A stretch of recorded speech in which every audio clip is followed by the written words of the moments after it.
Have you been looking for your first entry-level welder? Maybe you're just getting into welding, or maybe you haven't even welded yet, and you're looking for something low cost to get started in your welding journey.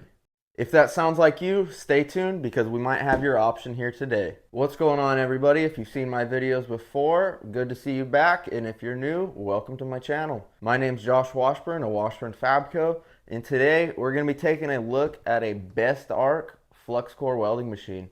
This is going to be your budget and entry level 110 machine. Best Arc was kind enough to send me out another machine to test for them. I haven't ran any of their welders yet. I've only ran one of their plasma cutters that I also did a review on. All right, enough talking. Let's open up this box.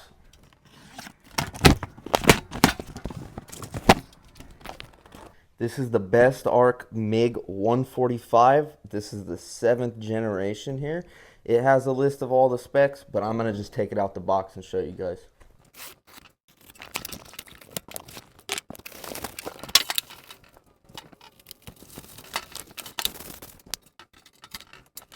This is definitely one of the smallest wire feeders I've seen. It's pretty close to the size of the Yeswelder Flux 135 Pro I just reviewed, but I think this one might be a little bit smaller.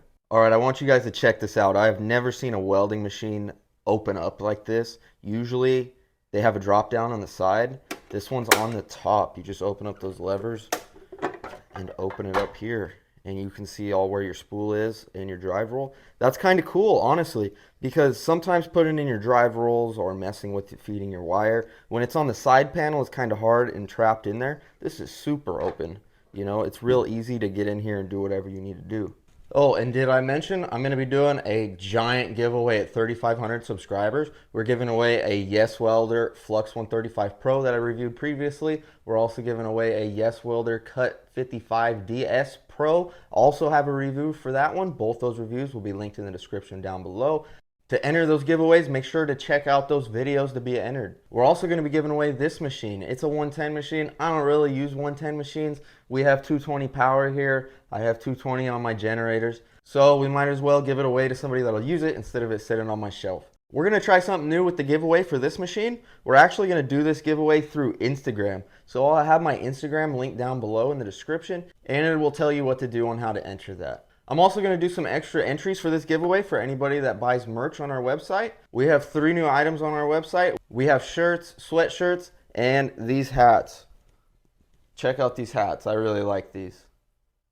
I priced all of our clothing super low so that it's affordable for you guys to get. I'm not really making much money off of it. It's more or less so that you guys can show the support for the channel. I mean, come on, I think I'm the only one that still has $20 hats and shirts.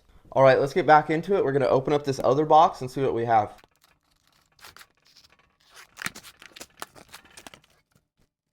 We have an instruction manual. They also sent us a small spool of E71TGS.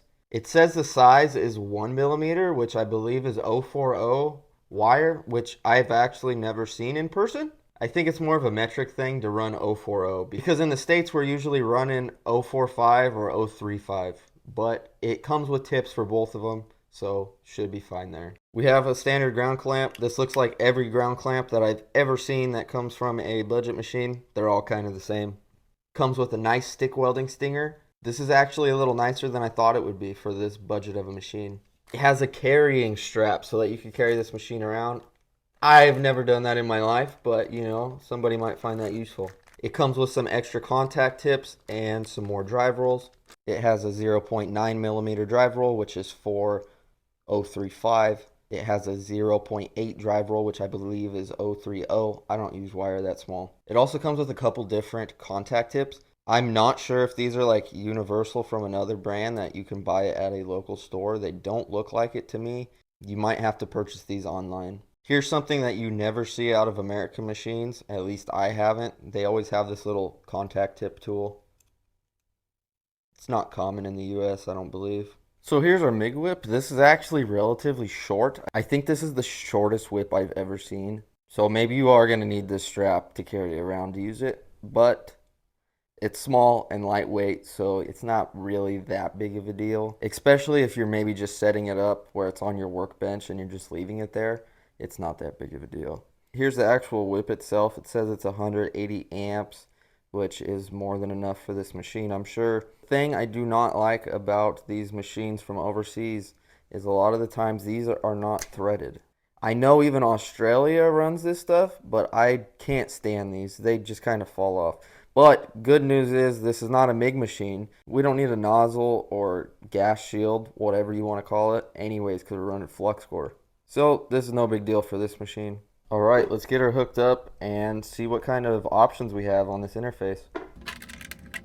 Make sure when you're running fluxcore, plug the ground into the positive. Fluxcore wire is DC electrode negative. All right, firing it up for the first time.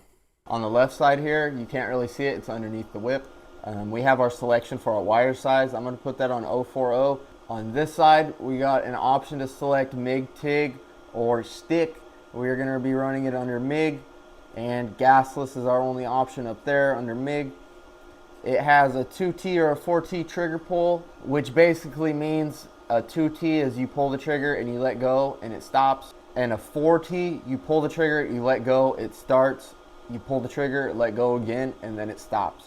I like 2T, 4T is kind of something for high production work, in my opinion. Like running giant, long dual shield welds, I would run 4T possibly, but I like 2T. This machine has a synergic mode, which means you can just come over here and adjust your voltage, and your wire feed speed is also going to go up on its own. The setup here is kind of weird on the controls. It looks like I have a fine tune when I push in the knob here, and I can adjust up, but I'm not sure why it also adjusts the voltage still. But then when I drop it back down to where I was, I believe the number changes on top. So that would take some getting used to for sure. To put in our wire, we're going to undo these side latches, open this up. We need to make sure we have the correct drive roll in here for the type of wire we're using. This is a 1/0 drive roll, so this is the correct drive roll. I'm just going to put that back in. To make putting your wire in easier is I usually have my bail on the drive roll open, and then I slide my wire through, and then I fold it back over and clamp it on itself. There's actually a feed wire button right here. We want to make sure to set our drive roll tension, which is located on this knob right here. I have a full video on how to do that on my channel, so be sure to check it out if you don't know what that means. All right, I got 2 pieces of scrap here. I just wire wheeled them real quick. Our bottom plate's going to be about 1/8 or 10 gauge, I think, and then this one's more like 3/16. Let's give it a go and see how she does. So I'm going to just lay down a full pass here and a full pass on the other side, back to back. This is maybe about 10 inches on each side. I did a little bit of weld already on this side, but only like 3 inches. So it's going to be about like 16 plus inches of weld, continuous. I'm only stopping to turn the plate, so we'll see how that goes.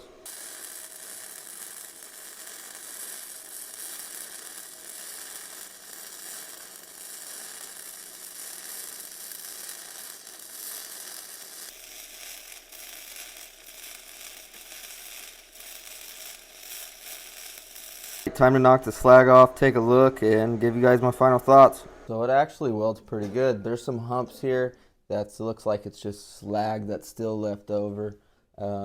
Also, sometimes you'll get a hump like that when the buildup on your tip goes off into your puddle. Once I figured out how to mess with the settings a little bit, it worked out fine. My first weld with the synergic mode set at 0, there wasn't enough wire feed speed at all. I couldn't really join the plates together, so if you're running this machine, expect to turn it up. But besides that, its appearance looks fine to me for this little 110 machine. Alright guys, don't forget that this machine will do much more than just flux core welding. It came with the stick electrode holder. It can also scratch start TIG if you have the right setup. Overall, I like this machine. My only real hang up with this machine is the way that the parameters were adjusting, as I said earlier.